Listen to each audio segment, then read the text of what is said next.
ইসলামে 4 প্রকার প্রাণী হত্যা সম্পূর্ণ নিষেধ। এই নিষেধাজ্ঞা অমান্য করলে জীবনে ভয়াবহ বিপদ নেমে আসতে পারে। আসুন জেনে নেই কোন 4 প্রকার প্রাণী হত্যা থেকে বিরত থাকা উচিত। নাম্বার 1, ব্যাঙ হত্যা। ব্যাঙ হত্যা ইসলামে সম্পূর্ণ নিষেধ। আধুনিক বিজ্ঞান এখন ব্যাঙের অনেক গুণ আবিষ্কার করেছে। এরা মূলত প্রাকৃতিক ভারসাম্য রক্ষা করে, জমির উর্বরতা বৃদ্ধি করে এবং ফসলের ক্ষতিকারক পোকামাকড় খেয়ে ফসল রক্ষা করে। ব্যাঙের কারণে কৃষকদের অতিরিক্ত কীটনাশক ব্যবহার করতে হয় না। পৃথিবীতে বিভিন্ন প্রজাতির ব্যাঙ আছে এবং এর মধ্যে কোলা ব্যাঙ ভূমিকম্পের পূর্বাভাস দিতে পারে। অনেক সময় আমরা রাতের বেলায় পথে ব্যাঙ দেখলে লাঠি মারি, যা একদমই করা উচিত নয়। ব্যাঙ প্রায় সাপের চলাচল পথে অবস্থান করে এবং অনেক সময় নিজের জীবন দিয়ে মানুষকে সাপের আক্রমণ থেকে রক্ষা করে। নমরুদ যখন হযরত ইব্রাহিম আলাইসাল্লামকে আগুনে নিক্ষেপ করেন, তখন ব্যাঙ আগুন নিভানোর চেষ্টা করছিল।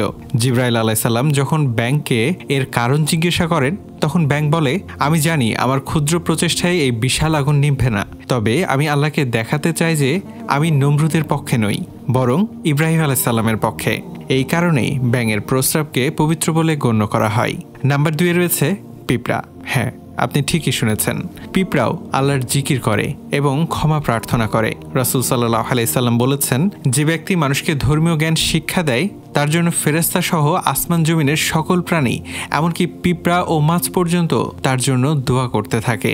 তাই মূলত আমাদের পিঁপড়া মারা থেকে বিরত থাকা উচিত। তবে যদি তারা ক্ষতি করে, তাহলে তা তাড়ানোর জন্য ব্যবস্থা নেওয়া যেতে পারে। নাম্বার 3 রয়েছে মৌমাছি। মৌমাছি আল্লাহ পাকের এক অপূর্ব সৃষ্টি। এরা আমাদের জন্য মধু উৎপাদন করে, যা আমাদের নবী হযরত মুহাম্মদ সাল্লাল্লাহু আলাইহি সাল্লামের প্রিয় একটি খাবার। আরবিতে মৌমাছিকে নাহল বলা হয় এবং কোরআনে সূরা নাহল নামে একটি সূরাও রয়েছে। নাম্বার 4, হুদহুদ পাখি। এই পাখিটি বাংলাদেশে মোহনচূড়া নামে পরিচিত। মধ্যপ্রাচ্য, মিশর, ইউরোপ এবং ভারতে এর বিভিন্ন প্রজাতি পাওয়া যায়। এদের শরীর বাদামি, সাদা এবং কালো বর্ণের হয় এবং মাথায় রাজমুকুটের মতো ঝুঁটি থাকে। এরা ফসলের ক্ষতিকর পোকামাকড় খেয়ে ফসল রক্ষা করে থাকে। প্রিয় দর্শক, আজকে এ পর্যন্তই। এমনই সব ইসলামিক তথ্য নিয়ে আবারও হাজির হব ইনশাআল্লাহ। এতক্ষণ ধরে আমাদের সাথে থাকার জন্য আপনাকে অসংখ্য ধন্যবাদ।